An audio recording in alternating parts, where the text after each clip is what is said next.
আমি আসলে কোনোভাবে পরিকল্পনা করে কাজ করি না। আমার কাছে যখন যেটা ভালো স্ক্রিপ্ট আসে, ভালো কাজের অফার আসে, আমি সেভাবে পিক করার চেষ্টা করি। এবং আমি তো অনেকদিন ধরেই বলছি যে আমি আসলেই একটা সিনেমা করতে চাই। আমাকে প্রত্যেকেই জিজ্ঞেস করতো ভালো আপনার সিনেমা কবে আসবে। তো at least I am so glad যে সিনেমার স্টার্টিংটা তো হলো। এখন আশা করছি সামনে ভালো স্ক্রিপ্ট পেলে, ভালো অভিনয়ের জায়গা, ভালো ডিরেক্টর সব কিছু মিলে বড় পর্দায় ভালো কাজ করার সুযোগটা পাবো। মানে আমার জন্য দোয়া করবেন যাতে পাই। সিনেমায় রেগুলার হওয়ার কি ইচ্ছা আছে কিনা? রেগুলার বলতে আসলে রেগুলার টার্মটা আমি ঠিক জানি না কিভাবে ডিফাইন করতে হয়। বিকজ এখন রেগুলারিটির মানে যদি হয় যে হ্যাঁ আমার বছরে এতটা সিনেমা করতে হবে বা একটার পর একটা সাইন করে যাব, কিন্তু সিনেমাটা হয়তো ওরকম প্রত্যাশা অনুযায়ী হবে না, সেই রেগুলারটা আমি করতে চাই না। কিন্তু যখনই কোনো সিনেমা করি, হয়তো কোনো না কোনো একটা জায়গায় যদি ওরা আমাকে প্লাস করে, তখনই সেটা করতে চাই। হয় সেটা আমার ক্যারিয়ারে অভিনয়ের ক্ষেত্রে প্লাস করবে, না হলে দর্শক জনপ্রিয়তার ক্ষেত্রে প্লাস করবে, বা একটা না একটা প্লাস থাকতে হবে।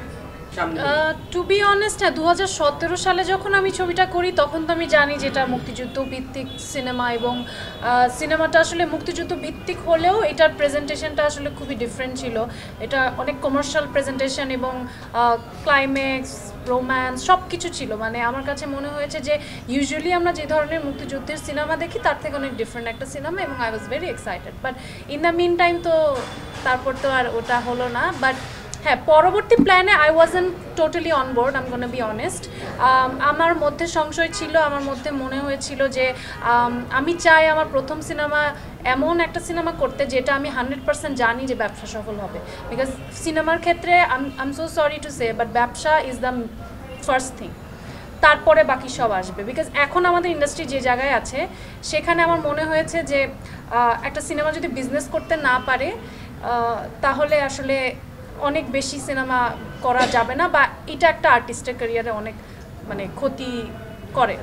সো সেই জন্য আসলে আমার মধ্যে একটা সংশয় ছিল। বাট তারপর যখন আমরা সিনেমাটা কাজ করি এবং বিভিন্ন ফেস্টিভ্যালে প্রশংসিত হয়, এবং যারা যারা দেখে আশেপাশে সবাই আসলে যারাই দেখেছে খুব প্রশংসা করেছে, তখন আমার মধ্যে একটা কনফিডেন্স আছে যে না, আমার মনে হয় যে অ্যাটলিস্ট যারা দেখবে সিনেমাটা ওয়ার্ড অফ মাউথে এটা স্প্রেড হবে, বা হয়তো যারা একটু ডিফারেন্ট সিনেমা দেখতে পছন্দ করে, বা যাদের মধ্যে একটু আছে না যে সিনেমার বোধটা আছে, বা একটু দেশের বাইরের সিনেমা দেখতে ইউজ টু, বা এই ধরনের যারা মাল্টিপ্লেক্সের অডিয়েন্স, তাদের কাছে হয়তো ভালো লাগবে। তো সেই জায়গা থেকে পরবর্তীতে আমার মনে হয়েছে না যে সিনেমাটা রিলিজ করা।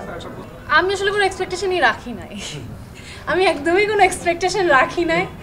আমার কাছে মনে হচ্ছে যেটাই হবে সেটাই বোনাস। ইজ বিকজ এটা আমার প্রথম ছবি না, আমার প্রথম ছবি অ্যাজ ইন আমার ক্যারিয়ারের প্রথম কাজ। সো সেই জায়গা থেকে আমার একটা দায়বদ্ধতা সবসময় ছিল কাজটার প্রতি এবং ডিরেক্টরের প্রতি, এবং সেই জায়গা থেকে আমার মনে হয়েছে যে I wanted to do my best. আমি যতটুকু পারি আমার সাইড থেকে আই উইল পুশ ইট, এবং বাকিটা দেখা যাবে। ওয়েল, এখন পর্যন্ত আসলে আমি তো চাই সিনেমা করতে, কিন্তু সত্যি কথা এখন পর্যন্ত আমার বাংলাদেশে ওরকম কোনো গল্প এখন পর্যন্ত সেকেন্ড সিনেমার মতো আসে নাই যেটা মনে হয়েছে যে করব। বাট মেবি ওপার বাংলায় আমাকে নেক্সট একটা ছবির কথা হচ্ছে, দেখা যাবে আবার।